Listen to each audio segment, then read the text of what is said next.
আসসালামু আলাইকুম। তুরস্কের ইস্তাম্বুল থেকে আপনাদের সাথে আছি আমি সরোয়ার আলম।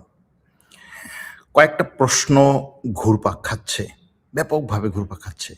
১ নম্বর হচ্ছে ইরানের সাবেক প্রেসিডেন্ট মাহমুদ আহমেদিনেজাদ তাকে নিয়ে যে এখন একটা খবর প্রচার হচ্ছে, বিশেষ করে নিউ ইয়র্ক টাইমস, ইসরায়েলের হারেস পত্রিকা, ব্রিটিশ দ্য গার্ডিয়ান এরা যে খবরটা প্রচার করেছে যে মাহমুদ আহমেদিনেজাদ মোসাদের এজেন্ট হিসেবে কাজ করছেন। ঘটনাটা আসলে কি? কতটা সত্য? যদি তিনি মোসাদের এজেন্ট হয়ে কাজ করেন তাহলে এটার দীর্ঘমেয়াদী প্রভাব ইরানের বর্তমান রাজনীতিতে কিরকমভাবে পড়তে পারে?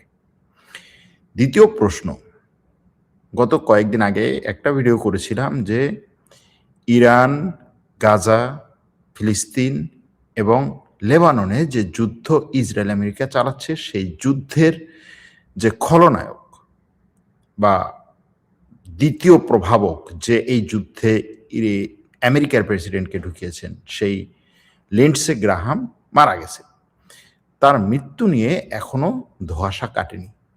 বলা হচ্ছে তিনি তার বাসায় হঠাৎ করেই অল্প একটু সময়ের মধ্যেই অসুস্থ হয়ে মারা যান। অর্থাৎ তার আমেরিকার হাসপাতালে কোনো ধরনের মৃত্যুর রেকর্ড নাই। অর্থাৎ হাসপাতালে নিয়ে যাওয়া হয়নি তার মৃত্যুর আগে। বিষয়টা এরকম, যেভাবে ঘটনাটা এসছে। এখন আমেরিকার কিছু আ গণমাধ্যম এবং কিছু সাবেক সেনা এবং নিরাপত্তা কর্মকর্তা দাবি করছেন যে লিন্ডসে গ্রাহাম আসলে আমেরিকাতে তার বাসায় মারা যায়নি। বরং সে যখন এই ইজ অ্যা কিয়েভে ছিল, ইউক্রেনের রাজধানী কিয়েভ সফর করেছিল জাস্ট তার আগের দিন, যেদিন মারা গেছে তার আগের দিন কিয়েভ সফর করেছিল। আর কিয়েভ সফর থেকে ফেরার কিছুক্ষণ পরে ঘোষণা দেওয়া হয় যে তিনি হঠাৎ করে মারা গেছেন। সুতরাং এখন দাবি করা হচ্ছে যে সে ইউক্রেনের রাজধানীতে যখন সফর করছিল, ইউক্রেনের রাজধানীতে যখন ছিল তখন রাশিয়ার মিসাইল হামলায় আহত হয় বা সরাসরি সেখানেই মারা যায়। এরকম একটা দাবি। আর তৃতীয় আরেকটা বিস্ময়কর বা আরেকটা বড় ঘটনা হচ্ছে বর্তমানে ইরান আমেরিকা যে পাল্টাপাল্টি হামলা হচ্ছে, এই পাল্টাপাল্টি হামলাটা আসলে কে সামনে নিয়ে আসছে? এটাকে এই উত্তেজনা বাড়াচ্ছে কে? যতটা দেখা যাচ্ছে যে উত্তেজনাটা ইরান বাড়াচ্ছে। কিন্তু প্রশ্ন হচ্ছে ইরান কেন, কি স্বার্থে, কোন কৌশলে এই উত্তেজনা বাড়াচ্ছে এবং এটা আসলে কন্ট্রোলে রাখতে পারবে কিনা? এটা কন্ট্রোলড ওয়েতে নিয়ন্ত্রিত পন্থায় ইরান আগাতে পারবে কিনা? এই ৩ টা প্রশ্নের উত্তর আজকে দেয়ার চেষ্টা করব। শুরুতে মাহমুদ আহমেদিনেজাদ নিয়ে আসি। যেহেতু তাকে নিয়ে ব্যাপক পরিমাণে এখন আ সারা বিশ্বের গণমাধ্যম এটা নিয়ে চাঞ্চল্য সৃষ্টি করেছে। সেই আন্তর্জাতিক গণমাধ্যমগুলোর প্রতিবেদন অনুযায়ী ইরানের সাবেক প্রেসিডেন্ট মাহমুদ আহমেদিনেজাদকে নিজেদের পক্ষের গুপ্তচর বা চালিকা শক্তি হিসেবে ব্যবহার করে ইসরায়েলের গোয়েন্দা সংস্থা। এবং ইসরায়েলের গোয়েন্দা সংস্থা তাকে নিয়ে একটা ব্যাপক পরিমাণে আ গোপন পরিকল্পনা সাজায়। এই গোপন পরিকল্পনা সাজাতে গিয়ে ইসরায়েলের গোয়েন্দা সংস্থা তার সাথে কিভাবে কাজ করে, তার সাথে কিভাবে যোগাযোগ করে, এগুলো নিয়ে ব্যাপক পরিমাণে খবর প্রচার হচ্ছে। কিন্তু প্রশ্ন হচ্ছে, যেই মাহমুদ আহমেদিনেজাদ তার পুরো জীবনটা দিয়ে দিয়েছেন ইরানের জন্য এখনো পর্যন্ত, যে মাহমুদ আহমেদিনেজাদ ইরানের যতগুলো রাষ্ট্রপ্রধান এ পর্যন্ত এসেছেন তাদের মধ্যে তিনি ছিলেন সবচাইতে সাধারণ জীবনযাপনকারী এবং তার রাষ্ট্রপতি থাকাকালীন বিভিন্ন ধরনের তার যে জীবন পরিচালনা করার আ কি বলে এটাকে? জীবন পরিচালনা করার যে স্টাইল, সেই স্টাইলটা শুধুমাত্র ইরানে না সারা বিশ্বে নি এ কি বলে? সারা বিশ্বে সেটাকে বড় ধরনের একটা দৃষ্টান্ত হিসাবে দেখানো হয়েছিল, সেই মাহমুদ আহমেদি নেজাদকে এখন বলা হচ্ছে যে সে ইসরায়েলের এজেন্ট হিসাবে কাজ করেছে। এমনকি এখানে বিভিন্ন ধরনের ঘটনা প্রবাহও নিয়ে আসা হচ্ছে যে সে আসলে ইসরায়েলের এজেন্ট হিসেবে যে কাজ করছে বলা হচ্ছে, সেটার পিছনে প্রমাণগুলো কি কি সেগুলো তারা নিয়ে আসার চেষ্টা করছে এই গণমাধ্যমগুলো, যে আসলে শুধুমাত্র আমরা আন্দাজে বলছি না যে সে ইসরায়েলের কি বলে মোসাদের এজেন্ট ছিল, এই কথাটা শুধুমাত্র আন্দাজে বলছি না, এরকম ভাবেই আসলে তাকে পোর্ট্রে করা হচ্ছে। কিন্তু প্রশ্ন হচ্ছে এটার পেছনে সত্যটা কি? দেখুন, আগে ঘটনাটা নিয়ে আসি, তারপরে হচ্ছে সত্য মিথ্যায় আসি। মাহমুদ আহমেদি নেজাদ ইরানের সাবেক প্রেসিডেন্ট, যথেষ্ট পরিমাণে তিনি সংস্কারপন্থী হিসেবেই পরিচিত। দ্য নিউ ইয়র্ক টাইমস, ইসরায়েলে হারেজ পত্রিকার খবরে বলা হচ্ছে মোসাদ ইরানের এই নেতার সাথে, আসলে একদিক থেকে আপনি বলতে পারেন যে সে কিছুটা উদারপন্থী, আবার বলতে পারেন সে কট্টরপন্থী। আসলে কি? দেখুন, সে যখন রাজনীতিতে শুরু করে এবং এখনো পর্যন্ত জাস্ট হচ্ছে সে এই যে তার ক্ষমতায় থাকাকালীন সময়ে সে কিন্তু কট্টরপন্থী হিসেবেই ছিল। এই কট্টরপন্থী নেতার সাথে সম্পর্ক গড়ে তুলতে বছরের পর বছর নাকি চেষ্টা করেছে মোসাদ। তাদের মূল উদ্দেশ্য ছিল ইরানের বর্তমান সরকারের পতন হলে আহমেদিনেজাদকে দেশটির নতুন শাসক হিসেবে ক্ষমতায় বসানো। প্রশ্ন হচ্ছে, যেই আহমেদিনেজাদ ব্যাপক পরিমাণে কট্টরপন্থী হিসেবে ইসরায়েলের কাছে পরিচিত, তাকে ইসরায়েল ক্ষমতায় বসাবে এটার পরিকল্পনা কেন করছে? দ্বিতীয় হচ্ছে, ইরানের বর্তমান সরকারের পতন হলে আহমেদিনেজাদকে ক্ষমতায় বসাবে, সেটার জন্য নাকি বছরের পর বছর কাজ করছে। তাহলে কি মোসাদ প্ল্যান করে রেখেছে যে এই সময় এসেই তারা হচ্ছে বর্তমান সরকারকে ক্ষমতার থেকে হটাবে, এরকম কিছু? এরপরেও আরো অনেকগুলো প্রশ্ন এসে যায়, সেগুলোর উত্তর দেব। খবর অনুযায়ী আহমেদিনেজাদের সাথে মোসাদের প্রথম যোগাযোগ শুরু হয় 2022 সালে। দেখেন, আজকে 2026 সাল, জাস্ট 4 বছর আগে।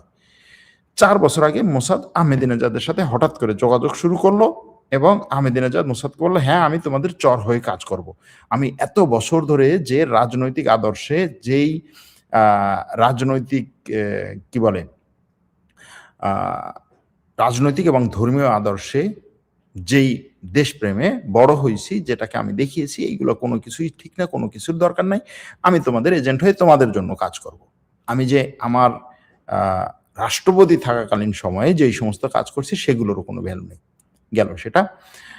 মোসাদ নাকি সেই 2022 সালে জানতে পারে যে আহমেদিনেজাদ মনে করেন ইরানের পারমাণবিক কর্মসূচি এবং অর্থনৈতিক নিষেধাজ্ঞা দেশটিকে মারাত্মক ক্ষতি করছে। এইটা বাস্তব যে হ্যাঁ, আহমেদিনেজাদ মনে করছেন যে ইরানের পারমাণবিক কর্মসূচি এবং অর্থনৈতিক নিষেধাজ্ঞা দেশটিকে মারাত্মকভাবে ক্ষতি করছে। এটা শুধু আহমেদিনেজাদ না, এটা ইরানের রাজনীতিবিদদের মধ্য থেকে অনেকেই মনে করেন এবং সেই কারণেই তারা পশ্চিমা বিশ্বের সাথে চুক্তি করতেও রাজি যে হ্যাঁ ঠিক আছে, আমাদের উপর থেকে নিষেধাজ্ঞা উঠে যাক, দরকার হলে আমরা পরমাণু অস্ত্র বানাবো না, পরমাণু প্রকল্প থেকে পুরোপুরি হচ্ছে নিজেদেরকে সরিয়ে নেব, এরকম ইরানের মধ্যে আলোচনা আছে। কিন্তু এখানে কথা হচ্ছে আহমেদিনেজাদ নাকি এটা মনে করে, এটা হচ্ছে মোসাদ মনে বুঝতে পারছে 2022 সালে গেল সেটা।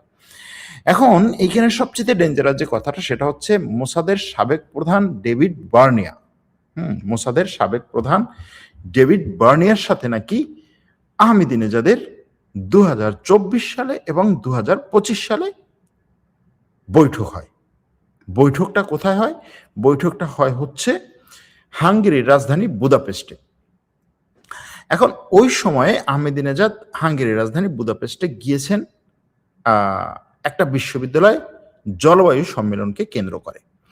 এখন এই খবরে বলা হচ্ছে যে আহমেদিনেজাদ সেই যে জলবায়ু সম্মেলন কেন্দ্র করে ওই বিশ্ববিদ্যালয়ে গিয়েছেন, সেটাও ছিল মোসাদের একটা পরিকল্পনা যে আহমেদিনেজাদ ওখানে কিভাবে যাবেন, তাহলে একটা বিশ্ববিদ্যালয়ের সম্মেলন হিসেবে তাকে দেখানো হোক, সেই সম্মেলনটার পুরো আয়োজক মোসাদ, সেই সম্মেলনের জন্য যেই সমস্ত খরচ টরচ দেয়া দরকার, আহমেদিনেজাদের থাকা এবং যাতায়াতের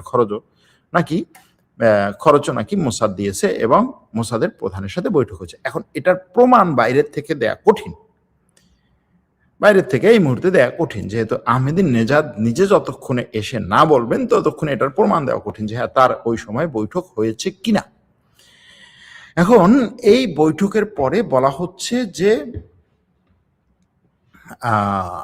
আহমেদিনেজাদকে নিয়ে মোসাদের মূল পরিকল্পনাটি ছিল অপারেশন পুস ইন বুটস, অর্থাৎ এই পরিকল্পনার মূল লক্ষ্য ছিল আমেরিকা, ইসরায়েল এবং ইরানের মধ্যে যুদ্ধ শুরু হলে ইরানের বর্তমান সরকারকে ক্ষমতাচ্যুত করা, এরপরে আহমেদিনেজাদকে একটি অন্তর্বর্তীকালীন বিকল্প সরকার প্রধান হিসেবে ক্ষমতায় বসানো, যারা পারমাণবিক কর্মসূচি বন্ধ করে ইসরায়েলের সাথে স্বাভাবিক সম্পর্ক করবে।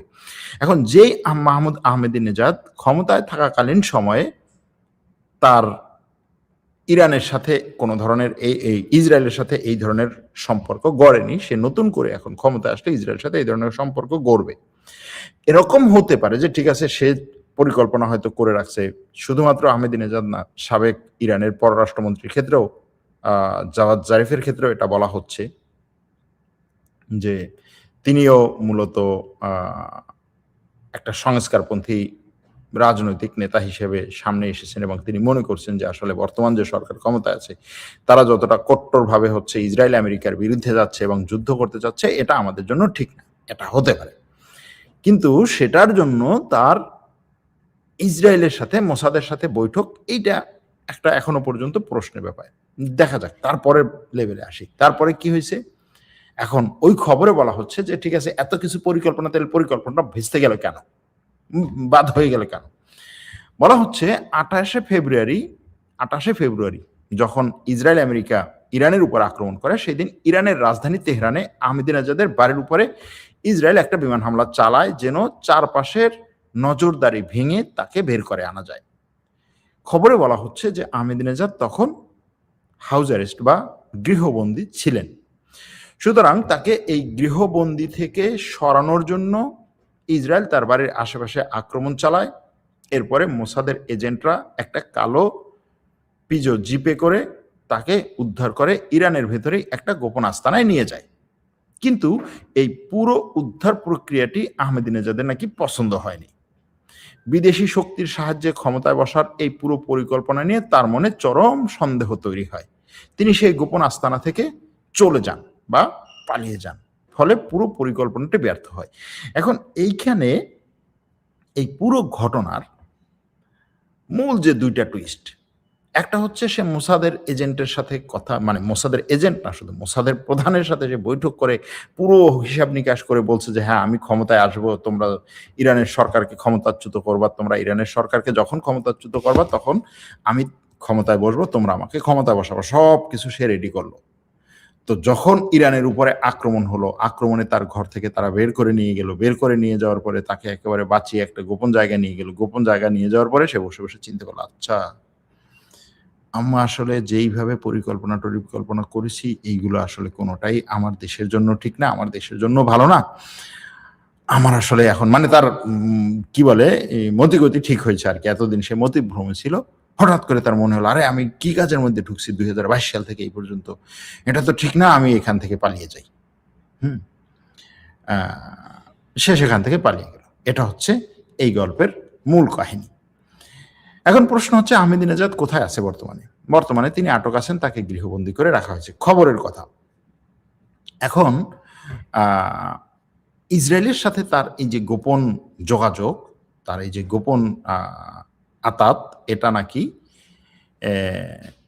ইরানের বিপ্লবী গার্ড টের পেয়ে যায় এবং বিপ্লবী গার্ডের গোয়েন্দা শাখা তাকে আটক করে গৃহবন্দী করে রাখছে।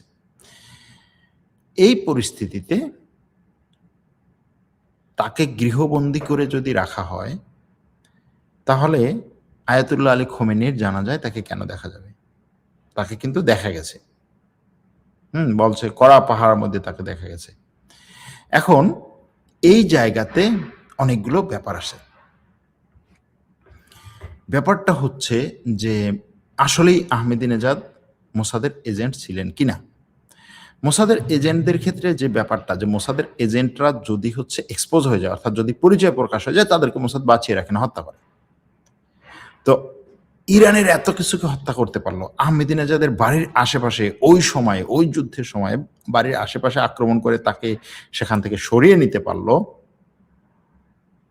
তাকে হত্যা না করে তাকে বাঁচিয়ে রেখে এখন সারা মিডিয়া এটা চাঞ্চল্যকরভাবে প্রকাশ করে দিল। এখন প্রশ্ন হচ্ছে আহমেদিনেজাদের এই চাঞ্চল্যকর খবর প্রচারের মাধ্যমে আসলে মার্কিন গণমাধ্যম অন্য কোনো ঘটনাকে ধামাচাপা দিতে চাইছে কিনা, এটা একটা ব্যাপার। দ্বিতীয় হচ্ছে সে আসলেই মোসাদের এজেন্ট কিনা।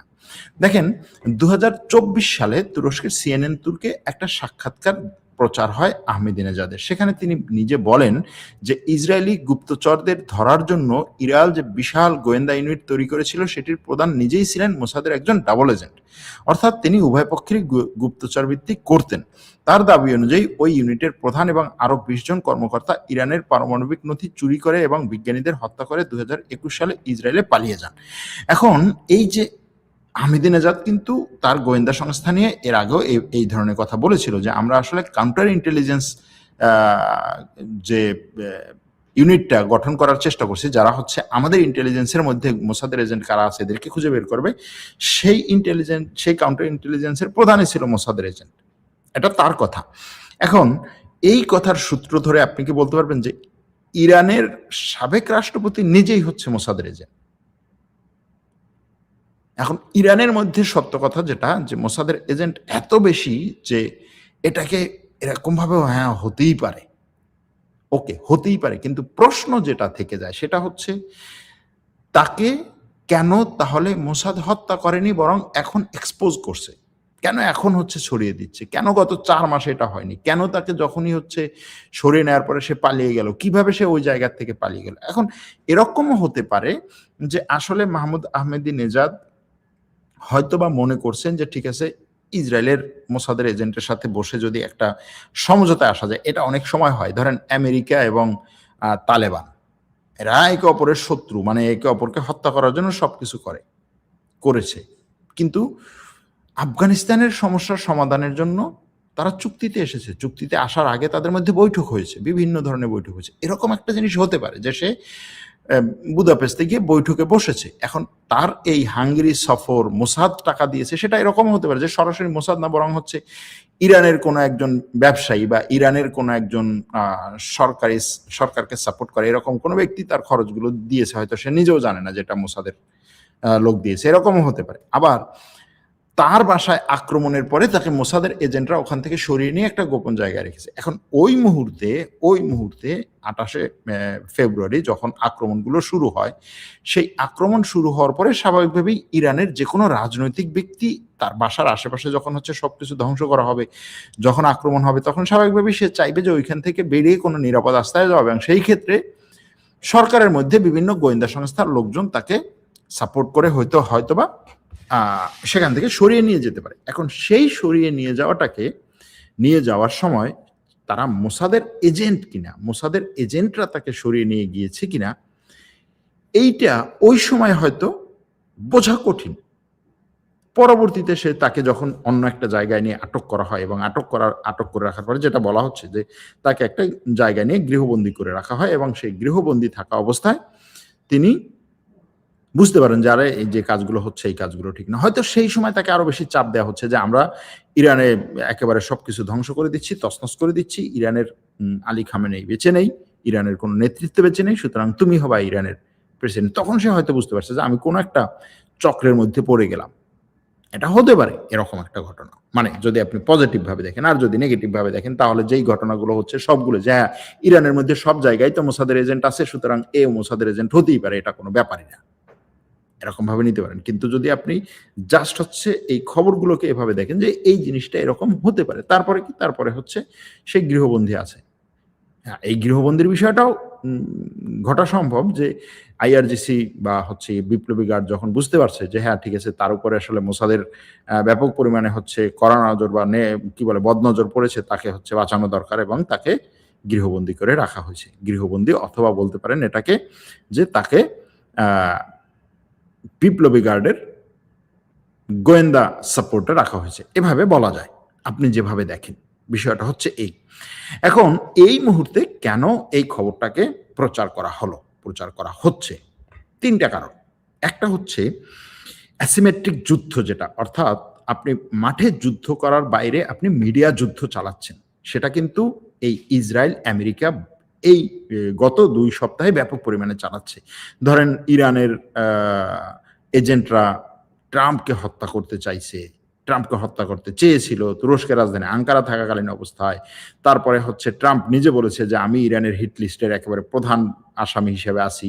তারপরে হচ্ছে ইরানের একটা পত্রিকা ১৩ জন আন্তর্জাতিক নেতৃত্বে, আন্তর্জাতিক নেতা, বিভিন্ন দেশের নেতাদেরকে নিয়ে একটা লিস্ট প্রচার করেছে, যেটার মধ্যে ইসরায়েলের ঊর্ধ্বতন কর্মকর্তারা, আমেরিকার ঊর্ধ্বতন কর্মকর্তারা এবং ইউরোপের ৩ জন নেতা আছেন। গতকালকে এটা নিয়ে ভিডিও করেছি, যে লিস্ট প্রচার করেছে যে ইরান তাদেরকে হত্যা করবে। এই যে জিনিসগুলো, আপনি যদি ইরানকে গত ৪০ বছর ধরে ফলো করেন, ইরান এই ধরনের হত্যাকাণ্ড চালায় না, বরং এই ধরনের হত্যাকাণ্ডগুলো চালায় ইসরায়েল।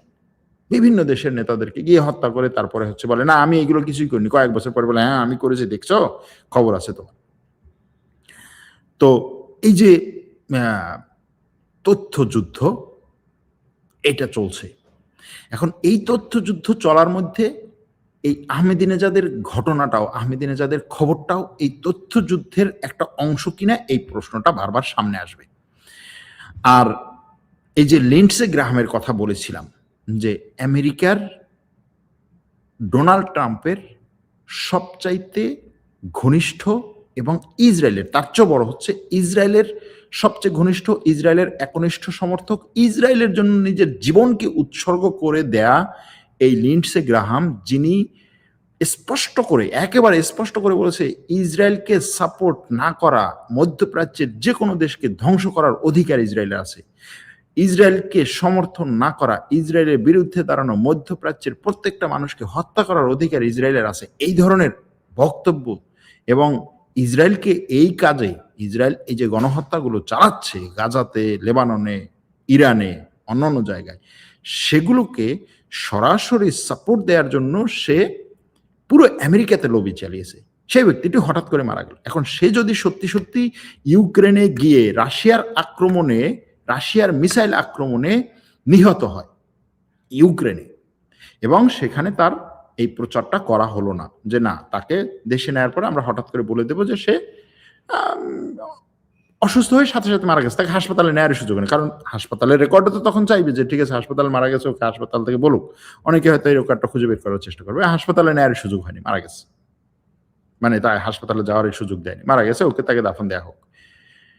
এখন এই ঘটনা নিয়ে আমেরিকার গণমাধ্যম, বিশ্বের গণমাধ্যম যেন আরো বেশি চাপাচাপি না করে, সুতরাং একটা চাঞ্চল্যকর খবর প্রচার করা হোক ওই খবরকে ধামাচাপা দেওয়ার জন্য।